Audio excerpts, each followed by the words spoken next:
The ninth Makkah, which the Torah describes for us in this week's parsha, is Choshech.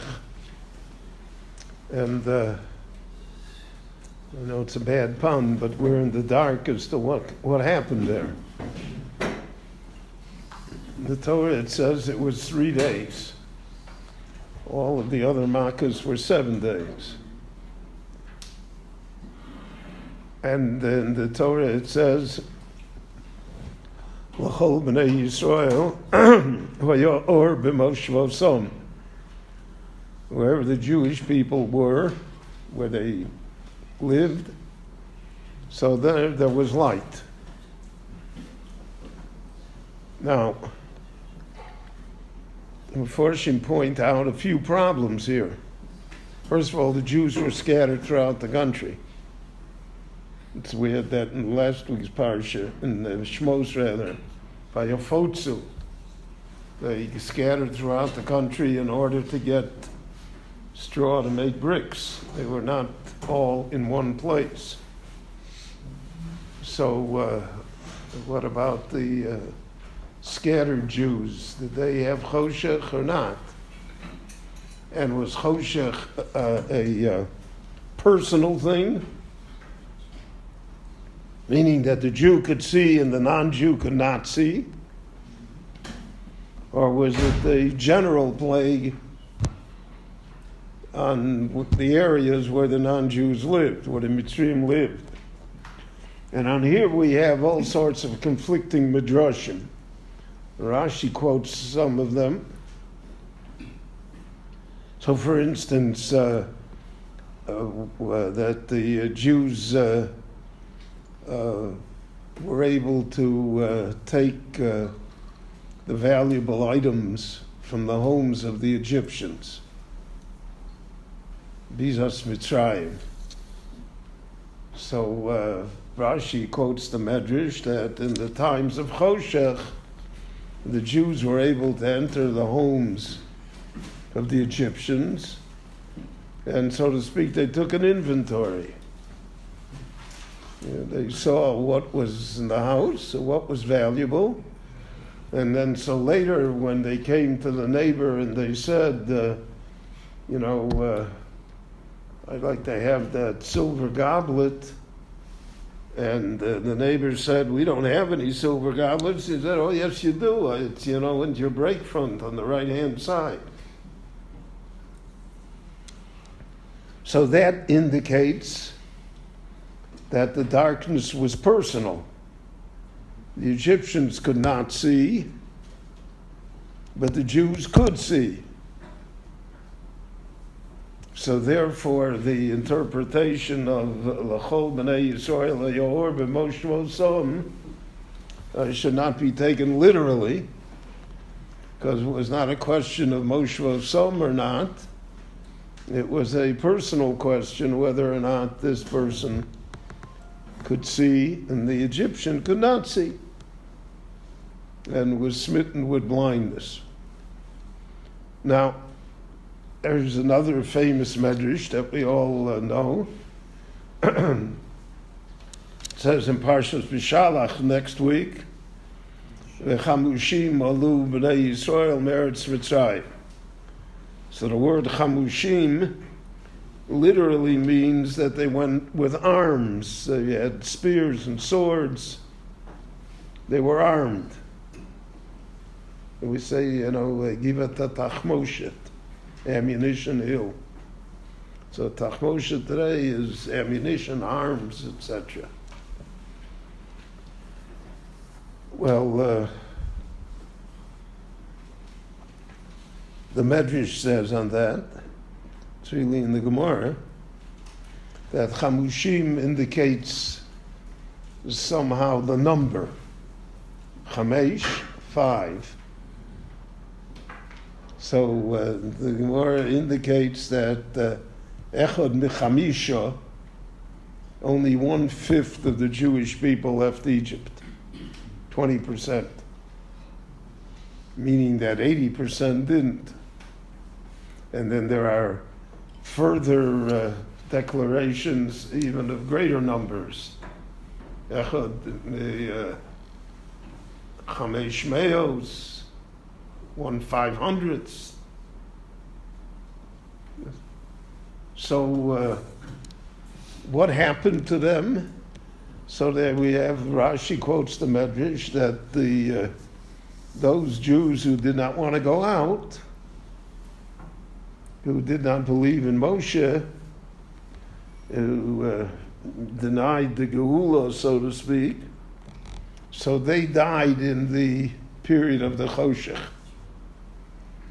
And that the Jews had to bury them, and so therefore there was a Choshech, so that the Mitzrim should not be aware of it, because then the Mitzrim would say, look, it's not only us, it's them too.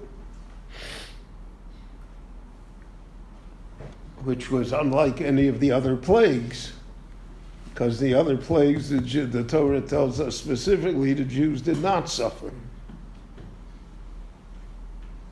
And when it came to the Orov or the Dever, the Pharaoh sent and Lomes, and not even one animal died. And here you're talking about an enormous national tragedy, 80% at the best, that were destroyed. So this has never been reconciled. It just remains how to look at it. That such a national tragedy is part of the story of Yetzias Mitzrayim. That everybody suffered to such an extent. And the Makas Choshech is really the most difficult Makkah. Now, when Makas Choshech came, Moshe didn't even warn him anymore. Right? And Pharaoh said, I don't want to see you anymore. Igor shows some mipnei Pharaoh.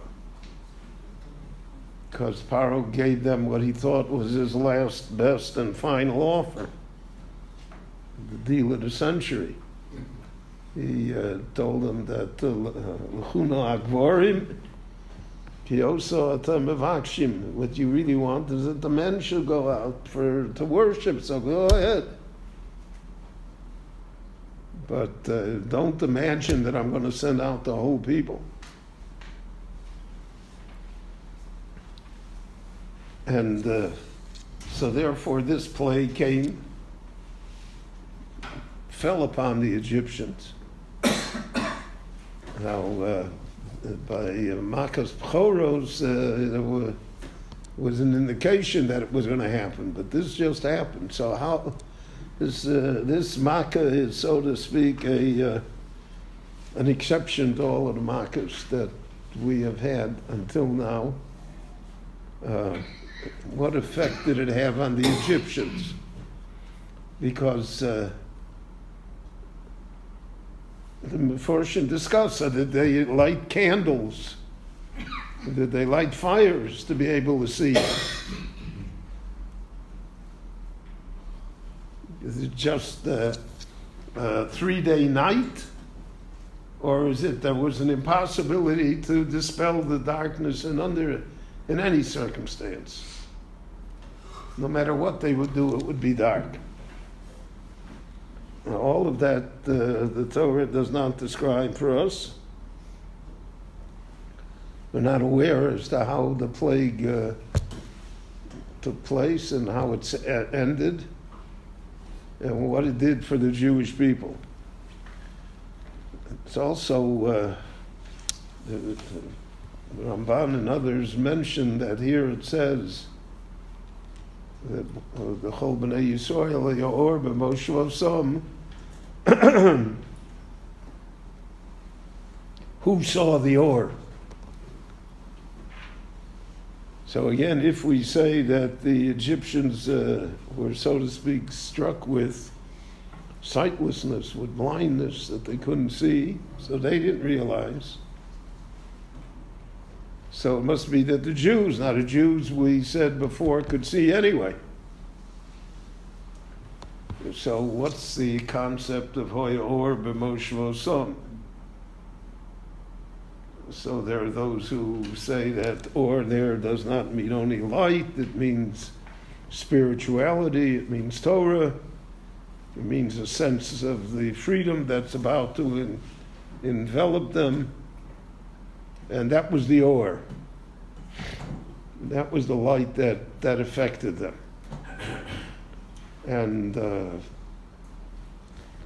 but that's Eina Mikra Yotze Minei Pshuto.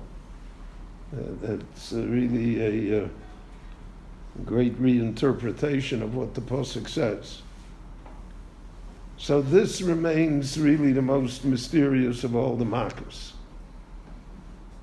The one that we don't know how it happened, who it affected, and what was his purpose. So one measure says the purpose was that the Jewish people should be enriched thereby because they would see what the Egyptians had.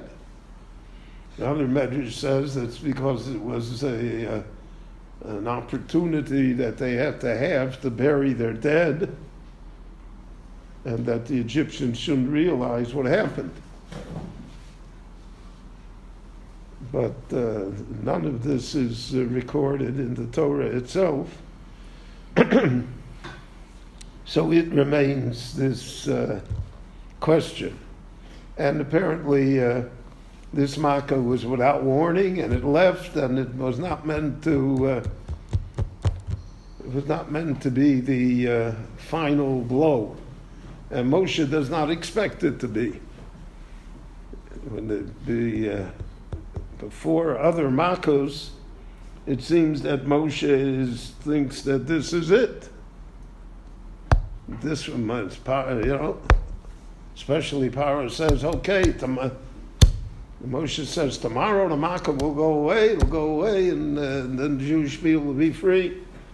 Moshe seems to believe that that will happen, and this Makkah is nothing. So many of the Forshim see in it the fact that Pharaoh ended the conversation with him. Vayigorish osam mipnei Pharaoh. So Moshe realized that that's not what he thought before. Before he thought that maybe Pharaoh would relent, that's how the Gula would come. Pharaoh would be softened. Pharaoh would realize that it's his own national interest to do so. But now when we're at the climax already, Moshe harbors no illusion, so to speak. He doesn't think that Pharaoh is going to give in anymore. And so Moshe says to him, I agree with you, right? I'm never going to see your face again. If you have to see me, come see me. I'm not coming anymore. Which is what the Chumash portrays for us. That Pharaoh in the middle of the night was running out to try and find Moshe and Aaron. And Moshe and Aaron are not there anymore. They don't come to him anymore.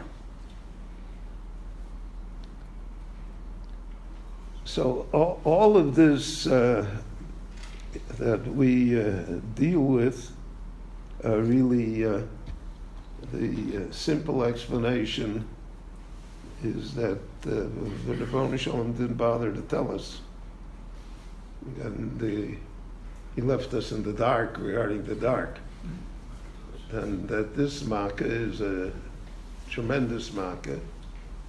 It says, V'yomesh choshech, you could feel the darkness. It's a different level of darkness than just the absence of light. And Forshim say it refers to choshech al pnei sahom, b'maaseh breishis. There was that type of darkness before any energy came into the world, into the universe, any form of light, etc. So it's that type of choshech. So it's not a choshech, so to speak, that's the opposite of light. It's a choshech over which light has no effect. It doesn't exist. And that was the Makkah eventually it leads to Makas Bechoros, and Makas Bechoros is the Makkah that ended the Golus Mitzrayim, and that the Jewish people were able to go out in freedom. Rabbi Chananya ben Akash, Omer Ratzah HaKadosh Baruch Hu Zakas Yisrael, Leficha Chirba Lahem Torah Mitzvot Shene'amar Adonai Chavei Tzeman Tzidko Yagdil Torah V'Yad.